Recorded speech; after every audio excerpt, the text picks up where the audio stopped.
incorporated Heroes for Hire. Yeah, that's right. You check those records, Buckethead. Novacore Licensing Permit 67398-2. Gardeners of the Galaxy? What? No. Rocket! So I let Groot fill out the paperwork. Hey, how's it going today, everybody? Today, we're going to talk about Marvel's Guardians of the Galaxy. Guardians of the Galaxy is a single-player, narrative-driven adventure game.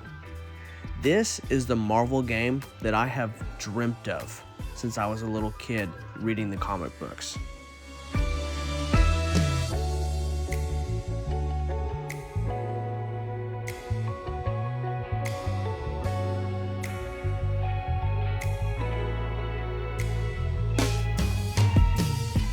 This game was right up my alley. Not only is this a good game, but it's also one of the best Guardian stories ever told in any medium. This game does so much right that I almost hate to talk about any negatives, but we'll get to those things later. I'm not going to spoil anything here, but the story starts with the team just now starting out and trying to get out of debt, and the adventure that follows is so much fun and full of fantastic banter between the characters that you've grown to love and expect if you've watched the movies or read the comics growing up like I did. Convicted serial murderer and galactic war hero? Often grumpy. Last and definitely least, Peter Jason Quill. That's it? That's all you wrote? It was a character limitation. From Peter Quill's arrogance, to Gamora's stone-cold focus, to Rocket's I'm smarter and better than you mentality, and Drax's misunderstanding of sarcasm, and Groot being, well, Groot, but brought even more to life than I've ever seen before, even on the big screen. The characters feel so alive, and every single one of them get plenty of time to shine. In fact, I actually prefer this Gamora to the one that's in the movies. Perfect, Lady Hellbender! Mean less than nothing.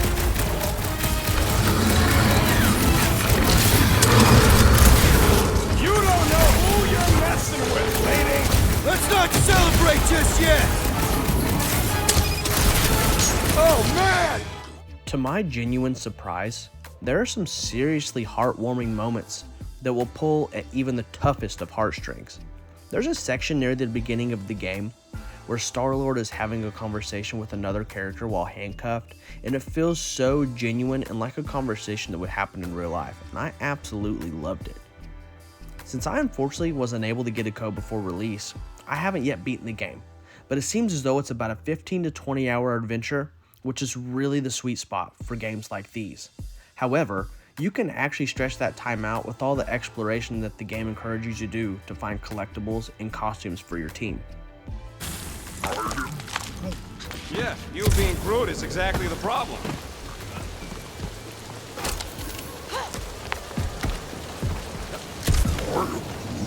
Whoa, that is definitely in my top 10 fortresses. So really my only two gripes with the game are the QTEs are somewhat randomly placed throughout the game and you really don't expect them, and I've died quite a few times because of that.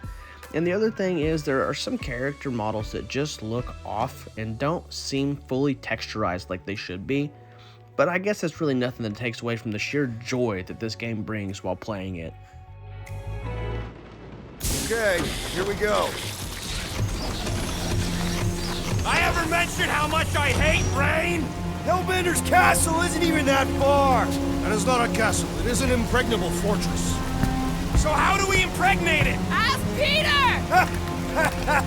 Let's just get closer. We'll figure it out on the way. So the game throws a lot of systems and mechanics at you, but one of the coolest ideas that it brings to the table is called the huddle. Think of it like you're down in the fourth quarter with 15 seconds left in the game, and Tom Brady is giving you a pep talk to motivate you to go out and win this game. Except here at Star-Lord, and after the huddle, the Guardians get a damage buff and some killer licensed music kicks in like Kickstart My Heart by the great Motley Crue. Peter, I for one am doing great out there. As am I, assassin. So perhaps he wants you out of my way. Or maybe he wants you to sit back and watch so you can learn from a pro. So though this game mainly focuses on Peter Quill's story, I love the sense of teamwork it gives by giving every team member something meaningful to do in any situation. From making Gamora cut down a ship wing to make a bridge, or having Drax move heavy objects to use as a platform to get a collectible, everything just simply works and feels so good.